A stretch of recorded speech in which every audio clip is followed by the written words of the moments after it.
The ink is barely dry on the proposal, yet it is already being hailed as the savior of the American dream, a golden key designed to unlock the heavy, rusted gates of homeownership for a generation that has been systematically locked out. The pitch is seductive in its simplicity and terrifying in its implications, wrapped in the comforting language of empowerment and access. They tell you that the solution to the housing crisis has been sitting in your pocket all along, hidden within the digital ledgers of your retirement accounts, just waiting to be unleashed. The proposal currently circulating through the corridors of power in Washington suggests a radical shift in financial policy, one that would allow American workers to raid their 401k retirement funds to cover the down payment on a home, potentially waiving the punitive 10% tax penalty that has historically stood as a guardrail against premature withdrawals before the age of 59 and a half. On the surface, it appears to be a benevolent gesture, a helping hand extended to millions of millennials and Gen Z workers who find themselves drowning in a market where the median home price hovers near $500,000 while their savings accounts remain stubbornly empty.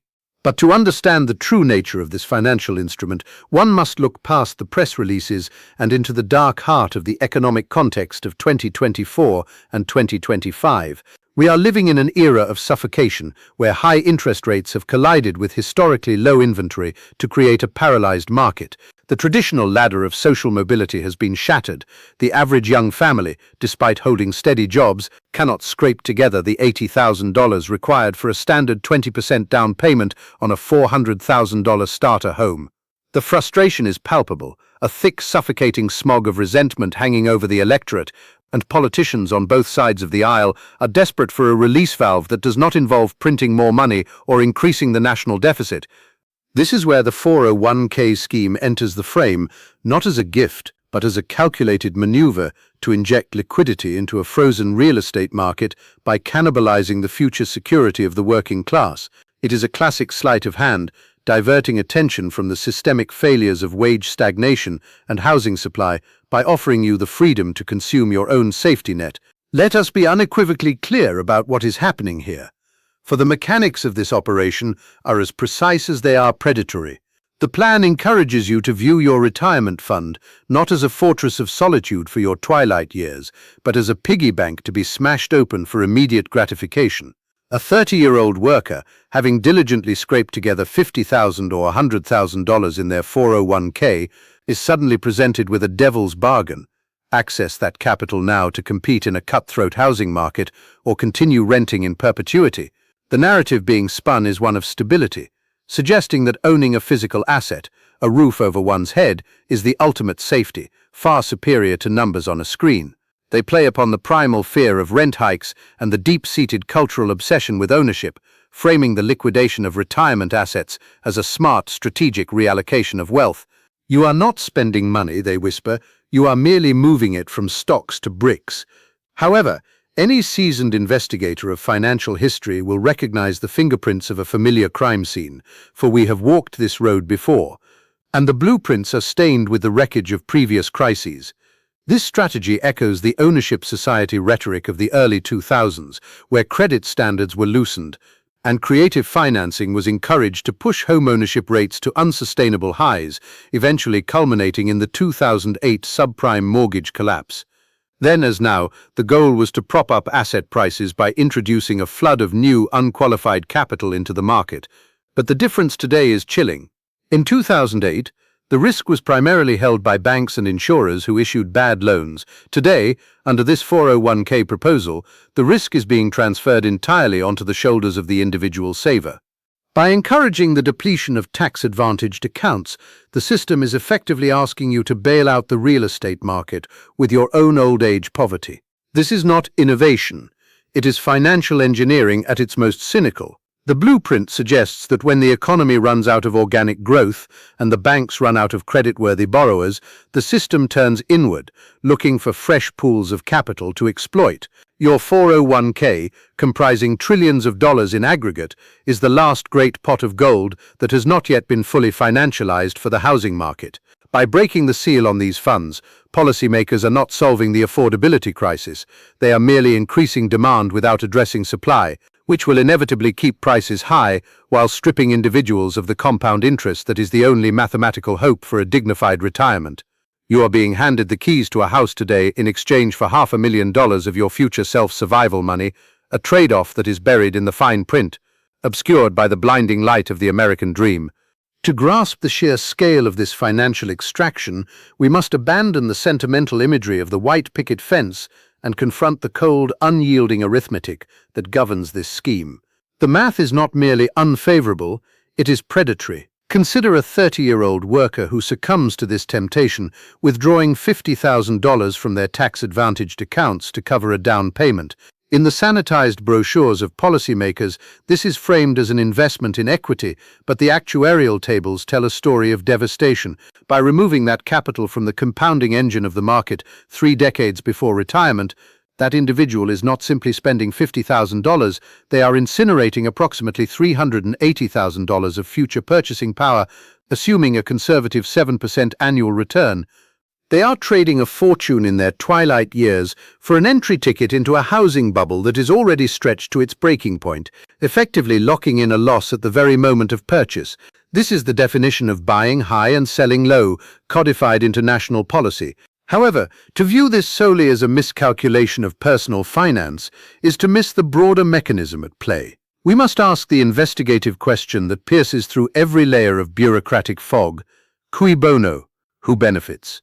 The answer lies not in the bank accounts of first-time homebuyers, but on the balance sheets of the institutional behemoths that have quietly cornered the American housing market over the last decade. Since the fallout of 2008, massive private equity firms and asset managers, entities like BlackRock, Vanguard, and State Street, alongside corporate landlords such as Invitation Homes, have been aggressively acquiring single-family residential properties, transforming neighborhoods into asset classes.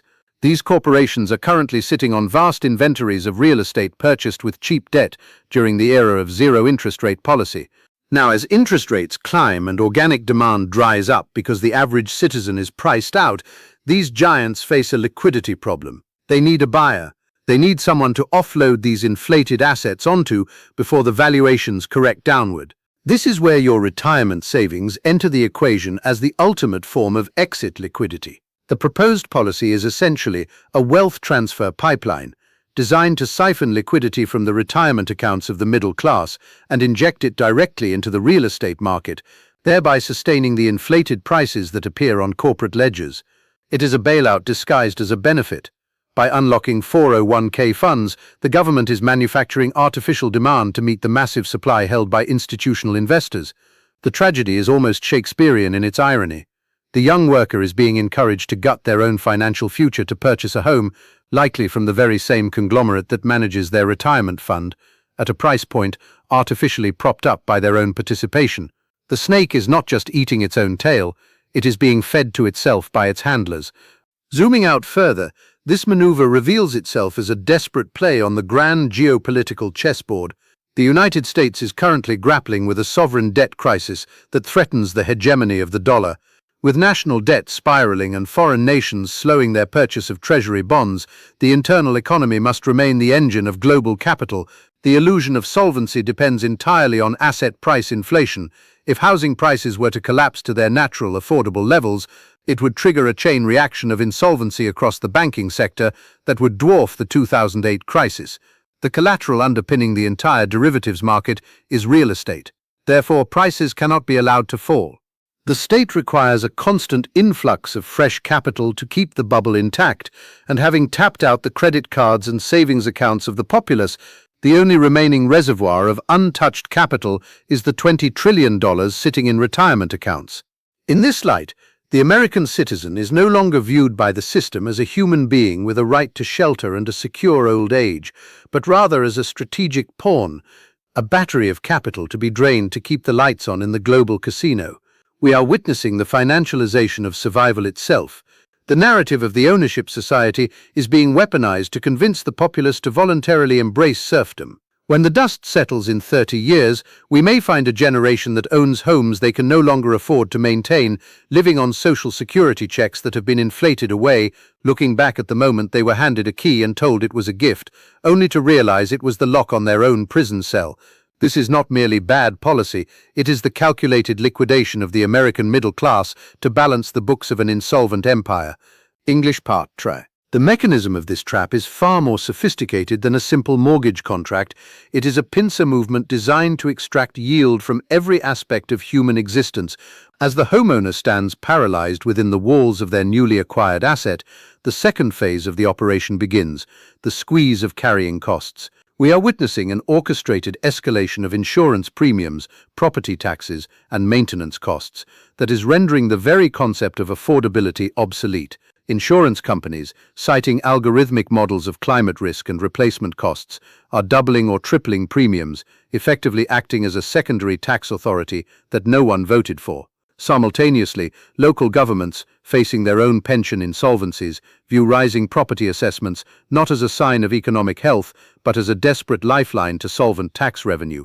The homeowner is thus caught in a vice. The bank demands payment for the debt, the state demands payment for the privilege of existence, and the insurer demands payment for protection against the inevitable. The equity that families believe they are building is being siphoned off in real time by this unholy trinity of liabilities, turning the asset into a liability that eats cash flow while masquerading as wealth.